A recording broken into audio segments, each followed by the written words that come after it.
When you first thought about this, 19 years old, is this what you had in mind? Did you see this far into the future, or is it way beyond what you dreamed?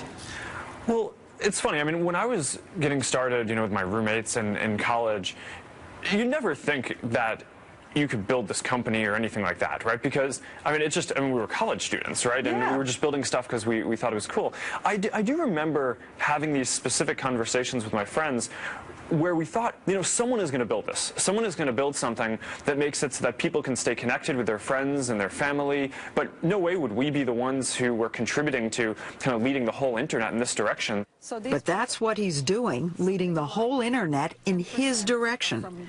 In a nondescript t-shirt, at a nondescript desk, Mark Zuckerberg runs a vast global empire with the world's largest population after China and India. I first met him 3 years ago at Facebook's old graffitied building in downtown Palo Alto. The company has since decamped to giant hangars nearby to accommodate their explosive growth. The graffiti is largely gone, except for one word you just can't miss. I see hack everywhere. Mm-hmm. Hack. It has a negative connotation, doesn't it? Well, we say hacker. There's this whole definition that engineers have for themselves, where it's very much a compliment when you call someone a hacker, where to hack something means to build something very quickly, right? In one night, you can sit down and you could churn out a lot of code, and at the end, you have a product. Which is what he expects from his 500 engineers. As we walk through, we got a sense of high-level competition, whether it's writing code into the night or taking breaks to play speed chess. It's a constant game of one-upsmanship. They confused me. You have hackathons. Yeah, and hackathons are these things where just all of the Facebook engineers get together and stay up all night building things. And we just have this culture. You too. I do too. And usually at these hackathons I code too, just alongside everyone. And as he spoke, I remembered his awkwardness from 3 years ago and how he rarely blinks. But he's far more relaxed now, easier to smile, and noticeably more confident as he tells you about all the new products they keep launching. You're showing us something that no one else has seen yet. Soon. Very soon, starting tomorrow. Tomorrow, the company will launch a new layout for the heart of the site, every user's profile page. For example, this is Mark's old page filled with scrapbook-like entries in no order of importance, like Andy Samberg plays me on Saturday Night Live. You have to dig around to get any real sense of who Mark is as a person. This is Mark's new page, which is in effect the Mark Zuckerberg story, or how he wants his friends to see him. His bio information is right up top with the kind of details he'd tell you if you met him, say, at a bar. I work at Facebook and I spend all of my time there, right? Here are my friends. I grew up in New York and now I live in California, right? Those really kind of basic important things.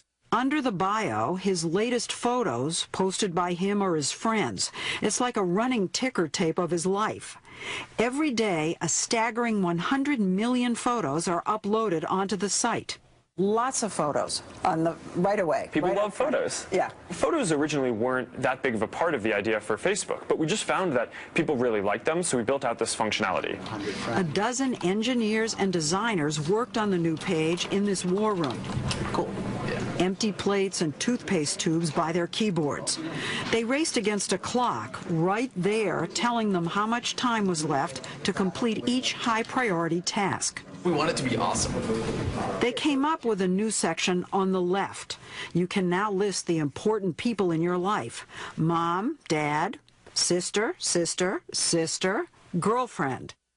Another new feature pulls up a history of your relationship with any of your Facebook friends.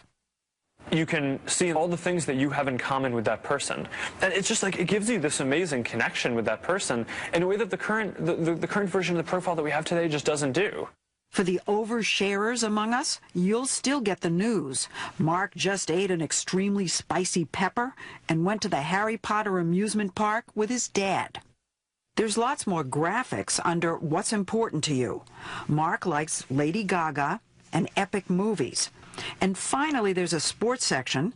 He plays tennis and likes the Yankees. But whenever Facebook introduces something new, there are always questions about how it protects our personal data. There's a sense that you, after all this time, aren't always above board, and that there's some hidden motive to kind of invade our privacy, take the information, and use it to make money.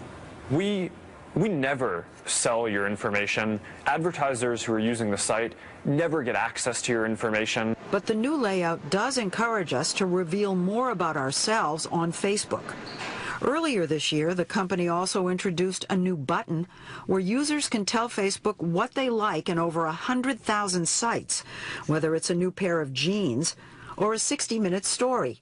So the company does compile and control an ever-growing inventory of your likes and interests. And if Facebook itself doesn't sell the information to advertisers, applications or apps that run on Facebook by outside companies have been known to. It's against all of our policies for an application to ever share information with advertisers. They do? And then we shut them down if they do. Am I a fuddy-duddy? Yes. Am I a fuddy-duddy by asking all these privacy questions? No. Kara Swisher is the editor of All Things Digital, a website about high tech in Silicon Valley. You know, I wonder if Facebook can exist if it doesn't invade That's privacy. Right. That's exactly right. So it needs to invade privacy. The issue is transparency, isn't it? How Kind of, upfront yes. they are with the users. That is, I think, Mark's one weakness, and I think that was why he got so nervous in the interview we did. Okay, you want to take off the hoodie? She's referring to this conference in June where she grilled Mark on privacy in an interview she calls a sweatapalooza. So he had like fop sweat, and it was really quite disturbing, actually, to watch. She was pushing him to admit that Facebook is misleading about its privacy policies, an issue that comes up time and time again.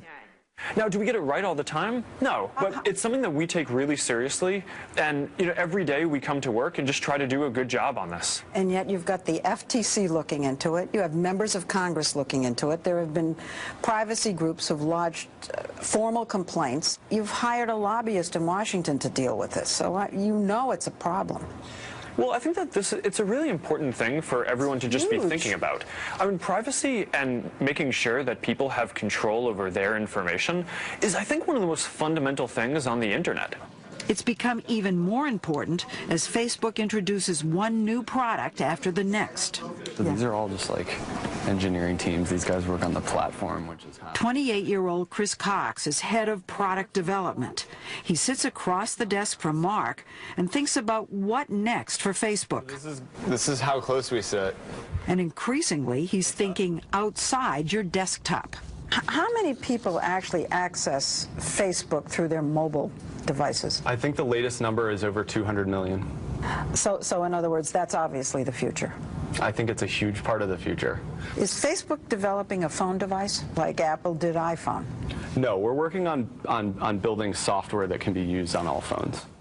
Their latest product is Messages, which combines email, cell phone texting, and instant messages into one. They call it the ultimate switchboard. So do you think email will become obsolete? No. I'm not sure, but what we've found is that more people are using Messages or are moving away from email. And so if we build a really compelling experience, I think people are going to switch over, but I'm not going to call the end of anything. Was this directed at Gmail? No. Google's email? No. Because everybody's talking about a Gmail killer. It's certainly what everyone's writing about. Google. Yes. Facebook and Google. Yes. Are they on a collision course? They are indeed. The fight's over what? It's over how... Search. It's all How over people search. find, discovery, search. Say you want to buy a car. You can type Prius on Google and get publicly available information. Or you can type Prius on Facebook and get personal advice about it from your friends. Are you trying to turn everything we do on the web into a social function?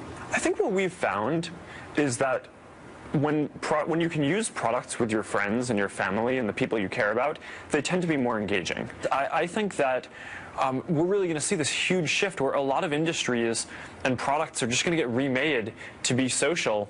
It's already happening. This year, people spent more time on Facebook than on Google. So you're out here in Silicon Valley. Can you feel the tectonic plates shifting over? You can see the talent shift over. You can see there's been a big war about talent and payments, millions of dollars to keep people, engineers at Google. Mark's number 2, Sheryl Sandberg, defected from Google. He recently wooed over the inventor of Google Maps, and he even poached Google's cafeteria chef. There's kind of a talent brain drain from them to you. Something like 200 people who work for you. I mean, 10% I do think it's former clear. Googlers. There are areas where the companies compete, but then there are all these things where we just don't compete at all. Is the goal for you to conquer the whole internet, to own the internet? Well, think about it like this.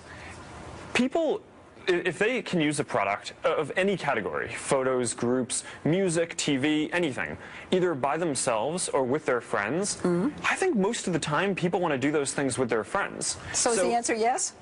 I think Come on. I mean, the answer is that we want to help other people build a lot of these products. He doesn't like to talk about competing with Google, just as he didn't 3 years ago when I compared him to its founders, Larry and Sergey. You seem to be replacing Larry and Sergey as the people out here who everyone's talking about. You're just staring at Is that me. a question? Yeah. That line is now in The Social Network, the movie about Facebook. Is that a question? The question is, who is the real Mark Zuckerberg, and how did Facebook really get its start? We'll look back at the controversial creation of Facebook and its creator when we come back.